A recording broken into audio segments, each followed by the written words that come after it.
নমস্কার দর্শক বন্ধুরা, আমি আবারও চলে আসলাম তোমাদের কাছে নতুন একটি ভিডিও নিয়ে। বলবো না আগেই যে আমরা কোথায় যাচ্ছি, তোমরা দেখতেই পারবে।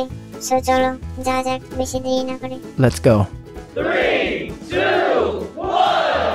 Wow. আমরা চলে এসেছি কুঞ্জনগরের পিকনিক স্পটে।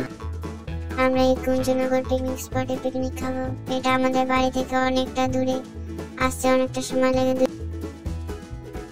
এই খাঁচাটা আগে ময়ূর ছিল, এখন আর নেই। আর এই যে সেই কুঞ্জনগর ইকো পার্ক।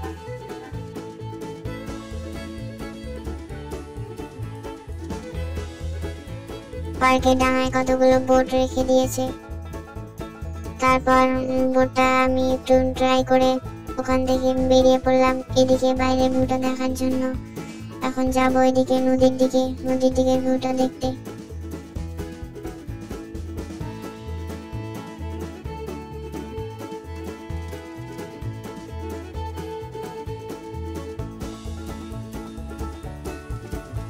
নদীর পাশে রয়েছে এই দোতলা ঘরটি, যেটি অনেক পুরনো। আর এখানে ভেতরে পেন্টিং করা আছে, সবকিছু কিরকম ভাঙাচেরা অবস্থা। ঘরের উপর থেকে তোমাদেরকে নিচের ভিউটা দেখানোর চেষ্টা করলাম, নদীর চারিদিকটা।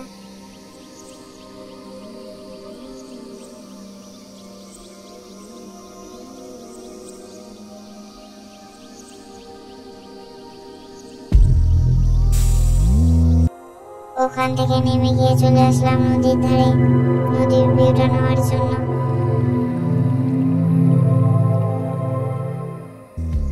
তারপর একটা জঙ্গলের ভেতরে চলে আসলাম। জঙ্গলের ভেতর দিয়ে এখন ঝুলন্ত ব্রিজ দেখতে যাব। আর এই যে পুরনো যে ঘরগুলো রয়েছে, এগুলোতে কিন্তু আগে পশু পাখি সংরক্ষণ করা হতো। ওই যে ঝুলন্ত ব্রিজটা, বাট আমরা ওখানে যেতে পারবো না, ব্রিজটা আপাতত ভাঙা ছিল। আর জঙ্গলের ওদিকে যাওয়াটা সেফ ছিল না, তাই পুলিশ আঙ্কেল আমাদের যেতে দেয়নি।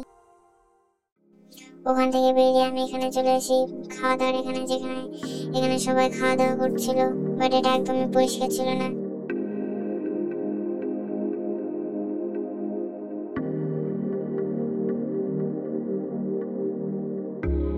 তারপর এখানে আমি একটু ঘোড়ায় উঠি, কারণ আমি ঘোড়ায় কোনোদিন উঠিনি, ফার্স্ট টাইম উঠছি।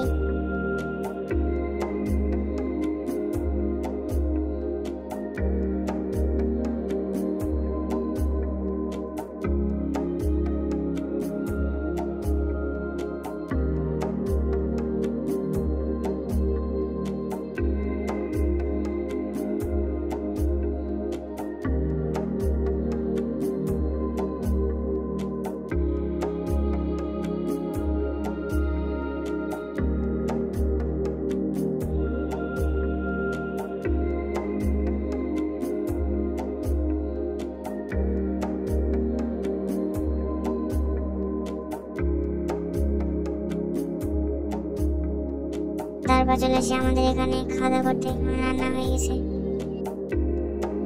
আমাদের মেনুতে ছিল ডাল, স্যালাড, মাছ আর পেঁয়াজ কলি, শুটকি মাছ দিয়ে একটা সবজির মতো, আর মাটন ছিল। তারপর খাওয়া দাওয়া করার পর বেরিয়ে পড়লাম বাড়ি আসার জন্য। ব্লগটি সম্পূর্ণ দেখার জন্য ধন্যবাদ।